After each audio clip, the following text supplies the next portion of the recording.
Hello friends, welcome to my channel math for civil services. और आज से मैं एक नई सीरीज़ स्टार्ट करने जा रहा हूँ, स्मार्ट सीरीज़, जो कि इसमें हम कवर करेंगे यूपी पीसीएस का पेपर 5। ये क्वेश्चन और आंसर के फॉर्मेट में होगा।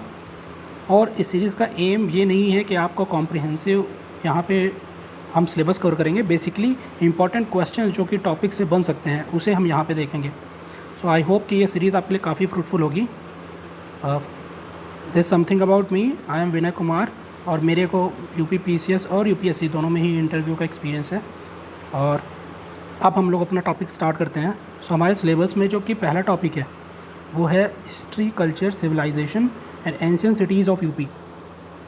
सो हम ये जानते हैं कि यूपी पीसीएस को जो है वो basically it is fond of asking direct question from the syllabus topics, पर वो कुछ ना कुछ एनालिटिकल क्वेश्चन भी पूछते हैं।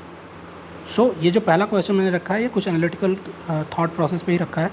सो तो our first question is UP is called the cradle of Hindu civilization. इस पर क्या करना है? कमेंट करना है। सो यहाँ पे हम ये देख रहे हैं कि कमेंट जो है ये हमारा टेल वर्ड है, और इसका मतलब होता है कि आप यहाँ पे ओपिनियन भी अपना दे सकते हो। सो बेसिकली हम इस स्टेटमेंट को ही सब्सटेंशिएट करेंगे और लास्ट में अपना ओपिनियन भी देंगे। सो इस क्वेश्चन को स्टार्ट करने के लिए हम यहाँ पे इंट्रो दे सकते हैं। सो मैंने जो इंट्रो डिसाइड किया है वो है कॉन्टेक्स्ट बेस। तो यहाँ पे मैं एक कॉन्टेक्स्ट डाल रहा हूँ। मैंने लिखा है कि UP is a land of immense heritage value, seen continuity in the civilisational growth and development. Some scholars associated this land with evolution of present Hindu civilisation. ठीक है, तो ये हमारा हो गया इंट्रो। इसके बाद आप मेन बॉडी में ये क्वेश्चन का जो स्टेटमेंट है इसे एड्रेस करोगे। सो इसको हम स्टार्ट कर सकते हैं कि हिंदू सिविलाइजेशन को हम क्या मानते हैं कि आर्यंस जब आए हैं ना तभी से ये स्टार्ट हुआ है। हिंदू सिविलाइजेशन का इमर्जेंस हम आर्यन से मानते हैं। पर हम ये भी देखते हैं कि हिंदू सिविलाइजेशन में कुछ प्रैक्टिसेस जो हैं वो काफ़ी ओल्ड हैं, मतलब वो चालकोलिथिक टाइप पीरियड से भी मिलती हैं और स्टोन एज से भी। तो हम बेसिकली इसको वहीं से ट्रेस करना स्टार्ट करेंगे। तो जैसे कि मैंने लिखा है पहले पॉइंट में, हमने ट्रेस इसका स्टार्ट किया है स्टोन एज से। तो स्टोन एज पेंटिंग्स जैसे कि हमको मिलती हैं बेलन वैली में, सोनभद्र में। तो यहाँ से हमको क्या पता चलता है कि क्रिएटिविटी जो है वो हिंदू सिविलाइजेशन का पार्ट रही है बहुत पहले से। फिर सेकंड पॉइंट मैंने डाला है कि प्रिमिटिव रिलीजन, अभी तो मॉडर्न रिलीजन है हमारे यहाँ, लेकिन प्रिमिटिव रिलीजन भी हमने देखा है कि प्रिमिटिव रिलीजन एग्जिस्ट करता था। जैसे कि हमको क्या मिला था? मदर गॉडेस का एक फिगर मिला था। कहाँ पे? बेलन वैली में। ठीक है। नेक्स्ट पॉइंट जो मैंने लिया है वो है हड़प्पा सिविलाइजेशन। इसके बाद डेवलपमेंट हुआ है चालकोलिथिक के बाद ही हड़प्पा का। तो हड़प्पा अर्बन सिविलाइजेशन के भी हमको साइट्स मिलती हैं, जैसे कि आलमगीरपुर हो गया, हुलस हो गया, वो भी यूपी में एग्जिस्ट करती हैं। फिर इसी के साथ ही इवोल्यूशन में हमने देखा कि वैदिक एज इमर्ज होता है। तो वैदिक एज नॉर्थ वेस्ट एरिया में था। नॉर्थ वेस्ट रीजन का मतलब क्या हो गया? इसको हम लोग क्या बोलते थे? सप्त सिंधु प्रदेश। ओके, सप्त सिंधु, 7 रिवर्स का जो एरिया था। लेकिन जब पोस्ट वैदिक आता है तो हमको वैदिक एज में तो यूपी के कुछ मतलब जो मेंशन है वो काफ़ी कम है, लेकिन पोस्ट वैदिक एज में यूपी का एरिया जो है मतलब गंगा वैली का काफ़ी ज़्यादा वहाँ पे काफ़ी ज़्यादा उसको बताया गया है प्रोमिनेंटली। सो पोस्ट वैदिक रिलीजन में हम लोग जानते हैं कि पोस्ट वैदिक एज में क्या होता है? Prominence of Aryans in UP region. ठीक है, ये हमको पता चलता है। और इस रीजन को हम लोग क्या बोलते थे? मध्य देश। ये जो कीवर्ड मैं बता रहा हूँ ना ये काफ़ी इंपॉर्टेंट है, मध्य देश, सप्त सिंधु। तो ये आप लिखोगे तो इससे काफ़ी ज़्यादा इम्पैक्ट पड़ता है आंसर में।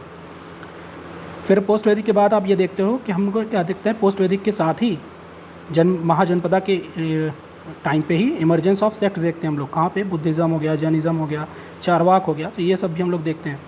इसके साथ ही हम जानते हैं कि यूनिवर्सिटीज़ और स्कॉलर्स है ना, ये भी यूपी में काफ़ी पॉपुलर रहा है। जैसे कि वाराणसी था, वैशाली था, ये इंपॉर्टेंट लर्निंग सेंटर थे, वैदिक लर्निंग सेंटर थे। और स्कॉलर्स जैसे कि शिलिक हो गए, दलभाई हो गए, ये भी यूपी के काफ़ी इंपॉर्टेंट स्कॉलर्स थे। ठीक है।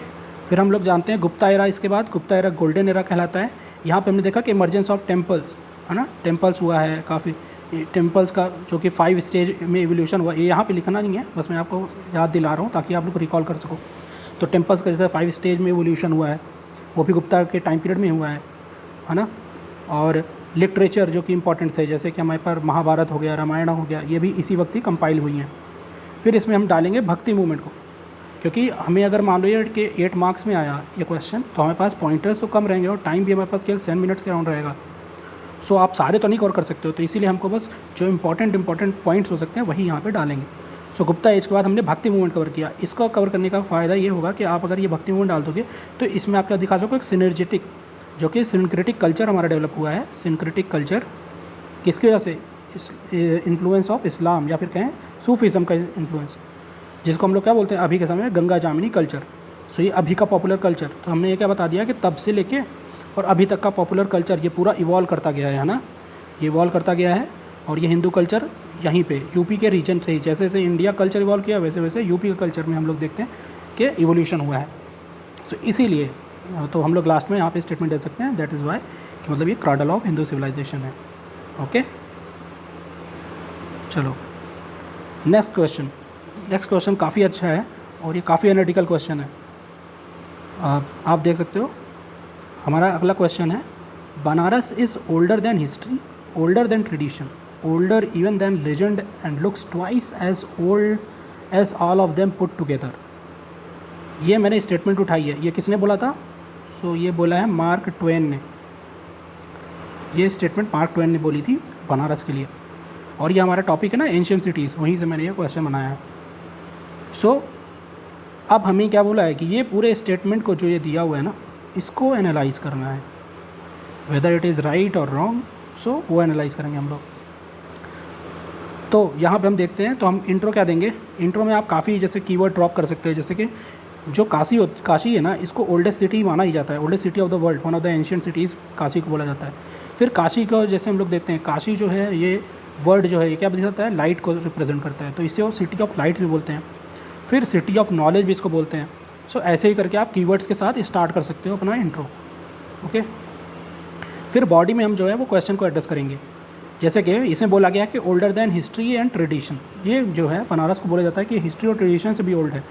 तो उसको हम लोग यहाँ पे सब्सटेंशिएट करेंगे। कैसे करेंगे कि दो exact that is not determined but evidences जो हमको मिले हैं वो सजेस्ट करते हैं कि बनारस का रिलेशन वैदिक एरा से ही रहा है ना। तो वैदिक एरा में कैसे रहा है वो हमको पता चला। फिर उसके बाद हम जानते हैं कि ऐसे रहा है सेंटर ऑफ वैदिक लर्निंग सिंस एंशिएंट टाइम, और वैदिक लर्निंग का ये सेंटर भी रहा है, ठीक है, बनारस।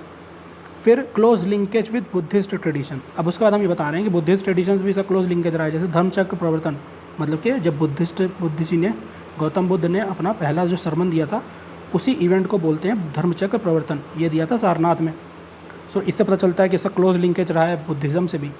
फिर आप जानते हो कि जैन ट्रेडिशन भी काफ़ी ज़्यादा पॉपुलर रहा है, जैसे कि पार्श्वनाथ थे, वो भी कहाँ के थे, वाराणसी के थे, और उन्होंने ही इनिशियल फिलॉसफी जो है वो जैन ट्रेडिशन की वो इस्टेब्लिश की थी। तो पार्श्वनाथ का भी रिलेशन, मतलब जैन का भी रिलेशन रहा है वाराणसी से, ठीक है। फिर हम देखेंगे कि आर्ट और क्रिएटिविटी, ये क्या है, आर्ट और क्रिएटिविटी, ये भी काफ़ी पॉपुलर रहा है। जैसे कि सारनाथ स्कूल जो इमर्ज हुआ था, ये क्या था, ये बुद्धिस्ट स्कूल था, बुद्धिस्ट का जो था आर्ट स्कूल था सारनाथ स्कूल। फिर हम सेकंड पॉइंट इसका एड्रेस करेंगे, मतलब ओल्डर देन लेजेंड। अब लेजेंड में क्या आता है कि हम ये जानते हैं कि एज़ पर लेजेंड इसे बोला जाता है कि इस सिटी को किसने इस्टेब्लिश किया था, लॉर्ड शिवा ने। फिर लेजेंड में हम ये भी जानते हैं कि महाभारत में भी काशी को क्या बताया गया है, एबोर्ड ऑफ शिवा, ठीक है, और यहीं पे पांडव जाते हैं अपना युद्ध करने के बाद। सो हमको पता चलता है कि लेजेंड में भी काशी का मेंशन है, ठीक है। ये तो हो गया कि हमने क्वेश्चन के बारे में बात कर ली, जो क्वेश्चन हमसे पूछ रहा था उसके बारे में, लेकिन यहाँ पे कीवर्ड है एनालाइज। तो हम यहाँ पे ये भी देखेंगे कि ठीक है, कुछ और चीज़ें भी हम बता सकते हैं कि केवल ओल्डर ही नहीं रही है, आखिर इतनी सालों तक, इतने हज़ार सालों से जो वाराणसी कंटिन्यू कर रही है, तो इसका मतलब ये नहीं हो सकता कि अगर ये ओल्ड होती तो ये तो बाकी सब शहरों की तरह ख़त्म हो गई होती, इजिप्ट के जैसे इजिप्ट हो गया, मेसोपोटामिया हो गया, लेकिन ये नहीं ख़त्म हुआ। क्यों नहीं ख़त्म हुआ? क्योंकि इसने क्या किया, चेंजेस को एक्सेप्ट किया, ठीक है। तो ये हम लास्ट में इसको मेंशन करेंगे कि how ever Varanasi has always imbibed changes, इसने इम्बाइब किया है, and hold modern aspect centre around its culture at the core. इसने क्या किया, कल्चर को जो है वो कोर पे तो था कल्चर इसका, लेकिन इसने क्या किया, मॉडर्न वैल्यूज़ को भी अडॉप्ट किया, और इसको पुराने ज़माने से हम लोग देख रहे हैं, पहले के समय से, कि ये मॉडर्न वैल्यू को अडॉप्ट किया है। उसके बारे में हम लिख सकते हैं जैसे कि कॉस्मोपॉलिटन नेचर।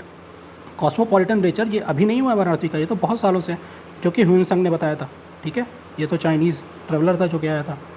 फिर मॉडर्न नॉर्म्स, जैसे कि डिबेट, डिस्कशन, डिसेंट, हम जानते हैं ना डिबेट, डिस्कशन, डिसेंट, ये क्या है, ये डेमोक्रेसी, मॉडर्न डेमोक्रेसी के क्या तो बहुत इंपॉर्टेंट एस्पेक्ट हैं, लेकिन ये भी बनारस में बहुत पहले से पॉपुलर रहे हैं, तभी तो बुद्धिस्ट, जैनिज़्म ये दोनों ही यहाँ पर डेवलप किए, इसी वजह से किए। सो हमने क्या बता दिया, लास्ट में हमने ये भी बता दिया कि ठीक है वो ओल्डर तो है लेकिन मॉडर्न वैल्यूज़ भी हैं। तो इस तरह आप अपना आंसर ख़त्म कर सकते हो, ठीक है। इसी के साथ हमारा लेक्चर ख़त्म होता है। Friends, if you like the lecture please do share, subscribe this channel, इससे मुझे काफ़ी मोटिवेशन मिलेगी और आगे के लेक्चर भी मैं और अच्छे से करने की कोशिश करूँगा। Thank you.